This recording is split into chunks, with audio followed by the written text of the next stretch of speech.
এই তিনটি বিপদ আপনাকে ভোগ করতে হবে। মৃত্যুর আগে একবার হলেও এই তিনটি বিপদ আপনার সংসারে আসবেই। যাদের বিছানায় বসে খাবার খাওয়ার অভ্যাস তারা অবশ্যই এই ভিডিওটি সম্পূর্ণ দেখবেন এবং সতর্ক হয়ে যাবেন। রাসূলুল্লাহ সাল্লাল্লাহু আলাইহি ওয়াসাল্লাম কেন বিছানায় বসে খাবার খেতে নিষেধ করেছেন শুনলে আপনার চোখ কপালে উঠবে।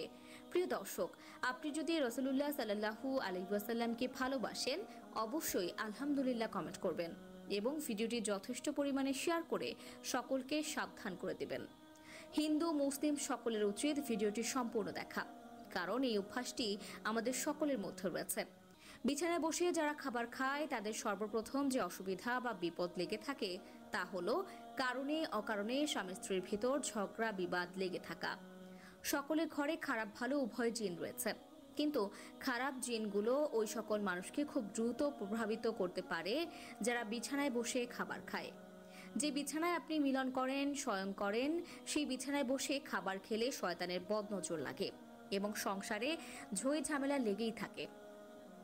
2 নম্বরে যারা বিছানায় বসে খাবার খায় তাদের ঘরে সব সময় কেউ না কেউ অসুস্থ হয়ে থাকে। আগেই বলেছি, যে বিছানায় আপনি মিলন করেন সেই বিছানায় আপনি বিশ্রাম করেন সেই বিছানায় যদি খাবার খান তাহলে শয়তানের বদনজর আপনার ও আপনার পরিবারের সদস্যদের উপরে পড়ে, যার কারণে সংসার থেকে রহমত উঠে যায় এবং সবসময় অসুখ বিসুখ লেগেই থাকে। যাদের বিছানায় বসে খাবার খাওয়ার অভ্যাস রয়েছে তারা অবশ্যই এই বিষয়টি ত্যাগ করবেন। আমার জন্য নয়, আপনারও আপনার পরিবারের ভালোর জন্যই বললাম। মানবেন কি মানবেন না সেটা আপনার একান্তই ব্যক্তিগত বিষয়।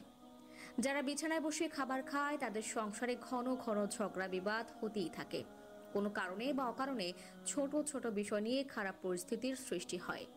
3 নম্বরে যারা বিছানায় বসে খাবার খায় তাদের বাসায় যতই টাকা আসুক না কেন সেই টাকার বরকত হয় না, তার টাকা কোথাও না কোথাও বাড়তি খরচ হয়ে যেতে থাকে। এক কথায় এই ধরনের ব্যক্তিদের উপর থেকে আল্লাহর রহমত উঠে যায় এবং আল্লাহর দেয়া রহমতের বরকত তাদের উপর থেকে উঠিয়ে নেওয়া হয়। পবিত্রতা ইমানের অঙ্গ এবং যে খাবার আপনার জীবন বাঁচায় সেই খাবার অবশ্যই আপনার পবিত্র স্থানে বসে খাওয়া উচিত। খাওয়ার জন্য আলাদা ঘর বানানো উচিত বা একটি রুম বাছাই করা উচিত। বিশেষ করে অবশ্যই ডাইনিং এ বসে বা ফ্লোরে বসে খাবার খাবেন, কিন্তু বিছানায় বসে কখনোই খাবার খাবেন না। যারা বিছানায় বসে খাবার খায় তাদের সংসার এই 3টি বিপদ লেগেই থাকে।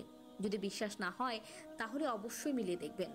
বিছানায় বসে খাবার খেলে এই 3টি বিপদ আপনার সংসারে আসবেই এবং কারো কারো সংসারে হয়তো এই 3টি আলামত চলমান। আমরা অনেকেই আছি অভ্যাসগত কারণে ঘুমানোর বিছানায় খাবার খাই। এটা একদম করা উচিত নয় এবং যদি আপনার ভেতরে এই ধরনের সমস্যা বা অভ্যাস থেকে থাকে অবশ্যই তা পরিহার করবেন।